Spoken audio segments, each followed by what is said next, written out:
Hey, what's up guys? I am Brian and this is Tech Therapy.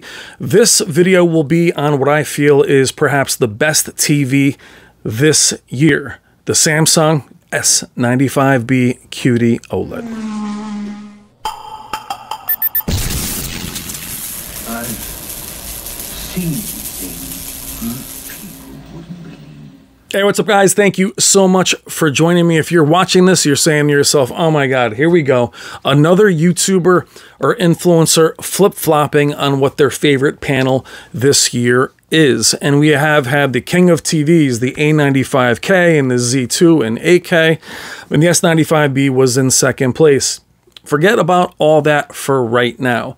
What I want to talk about is the S95B Qd-Oled. It has had the most interesting journey of any TV I have ever seen, good and bad. And as we're getting towards this part of the year where updates have settled down and the panel is in its final form, which is something that we need to do a video on, as initial reviews, first reviews in the beginning of the year are going to be totally different a few months later. Everything needs to be revisited. This is just the way things are now. So if you're reading a review when the panel first launched, or even a month or so ago, it may be different now. We are going to need, as influencers or YouTubers or reviewers, to continue the discussion all the way until the next panel releases. The S95B from Samsung, the Qd-Oled, went from being kind of vaporware to maybe it's coming out to, oh, here it is, but it'll be out after the A95K Qd-Oled from Sony, both using Samsung's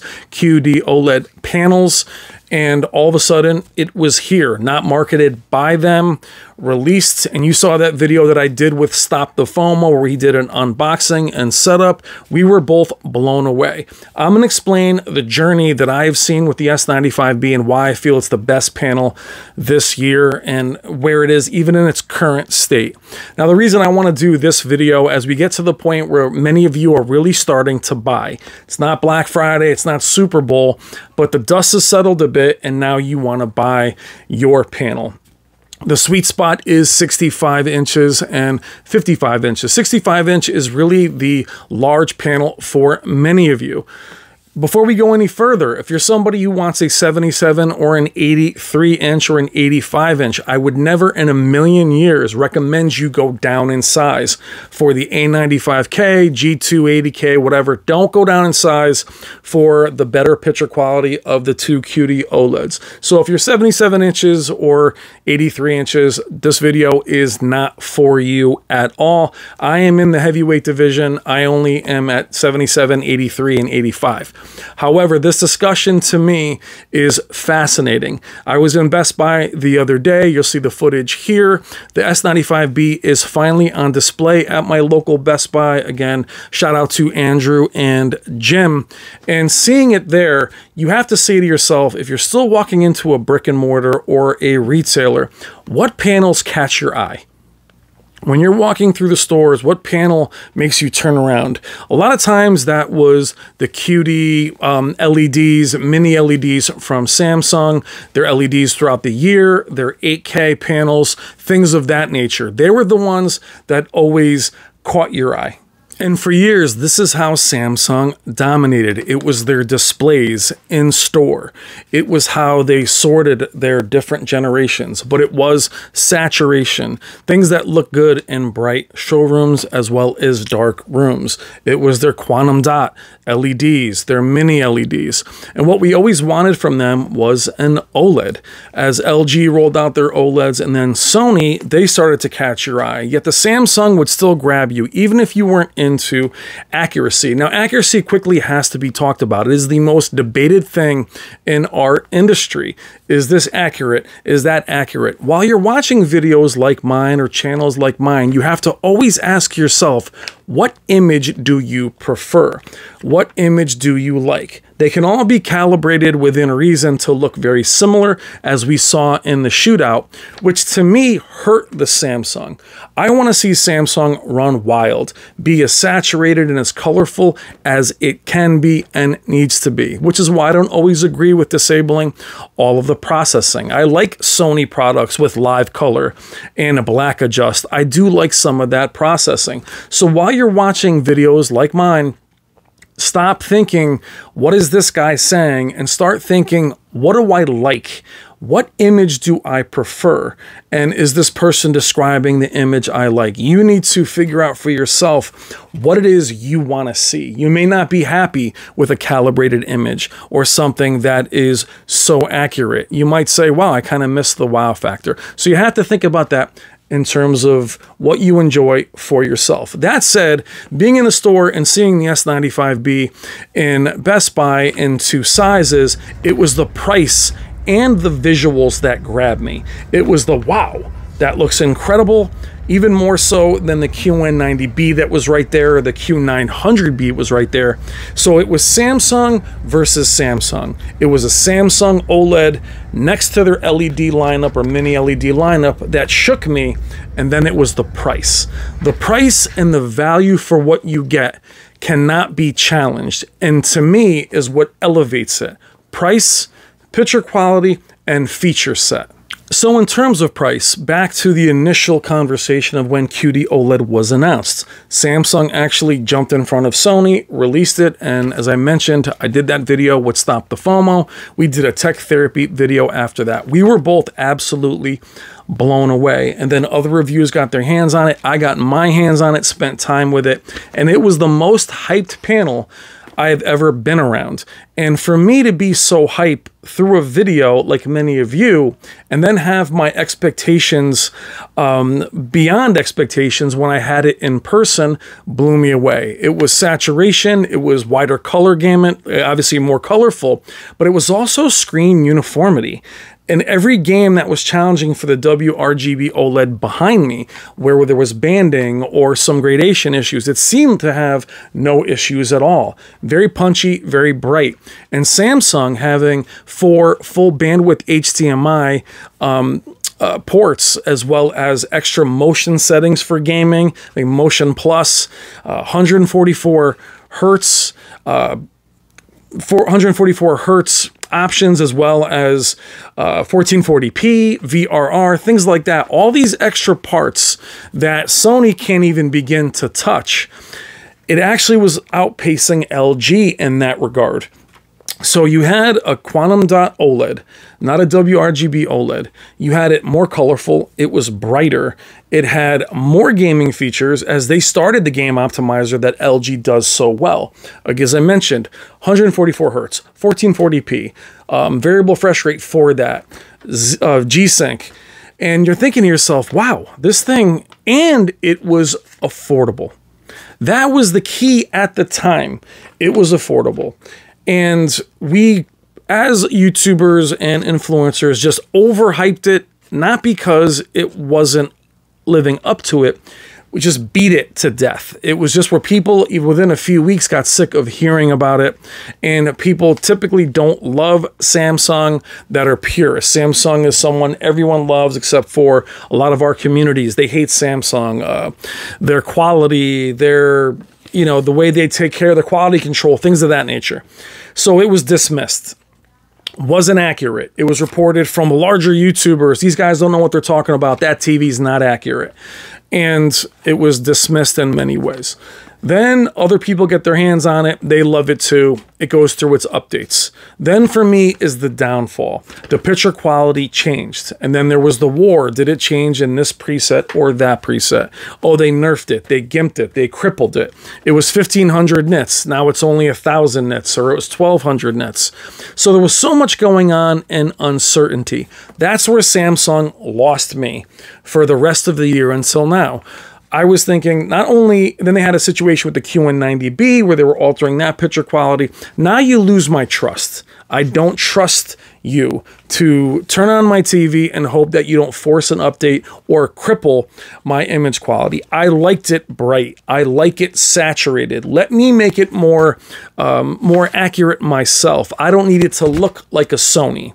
And if you're a Samsung fan or someone that likes that image, the worst nightmare is for it to look more accurate when you don't want it to be. You can make it look more accurate, but let Samsung run wild. Stay the way you are, and you'll continue to have fans and people will love it. However, I think the updates created so much uncertainty. And honestly, people were just tired of talking about it. Then you had your A80K, obviously your C2s, your G2s, they were all out there. The A90J from last year, and people started to, including myself, just not trust Samsung, and we're very concerned with it. There was rumors of burn-in. There's still rumors of burn-in. Did they change the picture quality simply to save the panel? There isn't a heatsink. Now, we've kind of learned throughout the year that a heatsink doesn't necessarily mean brighter. It just means safeguard. Have the panel run cooler. So your A90Js have a heatsink and your G2s have a heatsink. But what blew me away with the S95B as things shake out, I'm at the 4K shootout from Value Electronics, and for me, if you mentioned or if you've seen my analysis of that shootout after, the S95B, though it came in second place, for me moved into first place just because of the value. Even if it's gimped or even gimped and calibrated, it still looked so close to the A95K, and in some ways better depending on what you favor. It's a win-win because it is so much cheaper. You add in the extra HDMI ports, you add in the gaming features. Again, 144 hertz if you want it, 1440p, all 4 HDMI full bandwidth, the game optimizer. For those of you that know what these things are, these are huge parts and huge features that are worth money. Now, the A95K releases, obviously, it is beautiful. To me, it is like a juiced up A90J, very accurate, very beautiful. I love the panel. It's very expensive. It does have a better build quality, better sound. It comes with the Bravia cam. These things do add up. Also, keep in mind that the Sony just released. So being that it came out later than it was supposed to, Samsung does have the head start, but their price was good initially. Now with Samsung, they release expensive and then their value drops off at the end of the year. You've seen that with their 8K lineup. Not so here. The S95B was a great value when it launched. At 65 inches, I believe it was $3,000. And we all thought Qd-Oled was going to be much more expensive. We think an 8,000, even for 55, 65, because it was the first year I thought they would go expensive. They've pushed the entire industry to being more affordable. Now your A80Ks, your C2s, your G2s are all cheaper than they would typically be at this time of year. Now I'm only talking 55 and 65. The A95K, very expensive. Now I'll put these prices on screen for you, but I'm going to read them off for you here. The Samsung S95B, as you're looking at the footage, is $17.99 at 55 inches, but it's 65 inches. Now think in terms of size. It's not 55 to 60. That jump from 55 to 65 is massive. That real estate is typically extremely expensive. So here you are, $17.99 for the 55 and $21.99 for the 65. They both look absolutely stunning. All the features we talked about. Now the A95K right now at 55 inches is $29.99 and at 65 inches is $39.99. So you're looking at basically the 65 inch is cheaper, the S95B, than the 55-inch A95K, which to include also last year's A90J Master Series, which is not a quantum dot OLED, does carry over at 65 inches is $25.99. Still more expensive than the S95B, which is a more modern technology at $21.99. Now A90J last year versus the C1, we talked about the heatsink making it more expensive, but we also talked about paying more for less, meaning that the C1 had many more gaming features, was a better value, had 2 more HDMI 2.1 ports, as well as all the gaming features, paying more for less. Now, the A90J, again, is one of my favorite panels. You are paying for their processing and their look and their build quality. However, we're in the same boat here. 65-inch panel, brand new, essentially, is much cheaper than the A90J. And, well, not much cheaper, a few $100s cheaper than last year's 65 inches, and then the A95K. Where it does get interesting is the G2 at 55 inches is $1996. So it's cheaper, I should say, it's more expensive than the 55-inch Samsung, which is $17.99. And then you get into the 65-inch is $27.96, and the S95 is $21.99. So actually, if you look at this here, the S95B is cheaper all around than the G2. And people say, oh, but the G2 is brighter. Not so. Even the nerfed, which I hate to say because the S95B is still amazing, is still bright, or depending on who reviews it or measures it, it's still as bright, if not brighter, with a wider color gamut. So it's very interesting, and the G2 doesn't win here in terms of gaming features. The Samsung does have more in terms of the 144 hertz, which again, I think isn't official, but it can be done. I think in 8-bit, it can be done. But the G2 doesn't have that advantage. And you also have, again, the wider color gamut of the Qd-Oled. Now, you get into the C2 is $14.99, so it is cheaper than the 55-inch Samsung, and $19.99, 65-inch is cheaper than the S95B, but not by much. I don't consider the C2 and the S95B in the same class. I consider the S95B their flagship Qd-Oled, and then the A80K is $14.99, same price as the C2 at 55, and then $17.95 at 65. Now, I love the 80K and the A80J. I don't have them much in this conversation if you game, as even though they have variable refresh rate and auto low latency, they only have 2 HDMI 2.1s, no gaming features in terms of a optimizer, and even though as we get around to this part of the conversation, Dolby Vision is a factor. So, Dolby Vision, it's a factor. The Sony A95K, A90J, and the A80K, though they have Dolby Vision, it's not always the best implementation of Dolby Vision. And it's certainly not possible in terms of gaming with Dolby Vision. So Dolby Vision in regards to that is only if you enjoy it in film. It's not a factor in regards to gaming. Is so when you get into the G2. The G2 can game in Dolby Vision. And that's really the only difference in terms of looking or losing Dolby Vision. Is that important to you? Which is the last part of the conversation about Samsung. Dolby Vision, last part of this conversation, is it important to you? If you're buying an HDR 4K panel for the first time, you actually don't really know. Having different panels from different manufacturers for the last number of years, I've had plenty without Dolby Vision, always wanted it, always needed it. I don't always love Sony's implementation of Dolby Vision. I prefer LG's implementation. The Samsung S95B having a wider color gamut, I don't always feel that Dolby Vision is necessary. Dolby Vision gaming is a wash. The G2 and the C2 and the C1, CX do have it. I barely use it. It hasn't been implemented very well at all. Actually, I don't use it at all. Sony doesn't have Dolby Vision in terms of gaming, and for Sony, having the 2 HDMI 2.1s and 2.0B, switching in and out with VRR and auto low latency mode is arduous. You're popping in, you're popping out, you're disabling it, you're enabling it. So the Dolby Vision conversation with Sony is only movie-based. With LG, it's movie-based and gaming-based. I don't use it for gaming, and typically if the S95B was larger, I would have one. That's how much I like the image quality. But getting to this point after this year, seeing it updated and seeing the flip-flopping by us. Why? We overhyped it. We cooled on it. Well, that's not your imagination. We're there on the fly. Seeing it released, wow, it was updated, it was changed, we were cool on it. It was more of a trust thing. The durability of the panel, which is another thing that I think they are looking out for. There isn't a heatsink that is on the A95K and the G2. The heatsink isn't there again to make it brighter, it is there to protect the panel, which is why I think they updated it.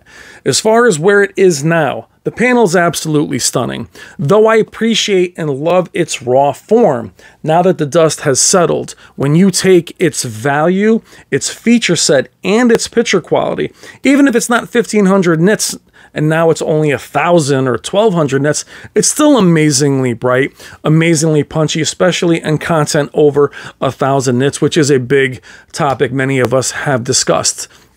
But for you and for me, Dolby Vision, and where its vulnerability and how long it'll last. Those are the two main questions. Dolby Vision, not that important to me. And as far as how long it'll last, that is something we will have to see. But if you put in value and you put in its feature set and that it's a new technology, it is in many ways the best panel this year. And if you like the A95K is the best panel this year, for me the Z2 is the best, but value is gone, $30,000. You get into the A95K, if you do like that image, like the A90J. Years ago, guys, the A9G was the best OLED out there. I preferred the C9, and people hated me for it. Whether the A9G was more accurate, that I don't care about. As a user, somebody that likes it in games and enjoys film, I can make it look accurate on my own with the presets. I like the saturation. I like the color. I don't need things to be overly accurate. And there's a million other channels that are so dedicated to that, to me, to their detriment. As an audience, you have to think about what it is you like. For me, the S95B is a ridiculous value. It's first generation, it's absolutely stunning, and even with all the updates to try to reel it in my opinion, it is the #1 panel this year for picture quality and value, as well as feature set. Gaming, movies, anything that you want to do with it. If you're in the market at $55 and $65, the S95B, also in store, grabs you. Thank you so much for watching. I know it's a long discussion, but these are the ways we discuss what to buy. It's not as simple as this costs this and this costs that. It is what the panel truly gives you. Also, individually, what moves you? What do you like? Don't go by what I like or this person likes or what they tell you you should like. Think about it. Tizen, let's say this at the very end. I don't love Tizen. I don't love their operating system. I don't love their picture quality settings and how to double tap and get into them. However, most of us use Fire Sticks and the like or Apple TV. So the operating system is not the most important. I don't love Android being slow and choppy or losing connection.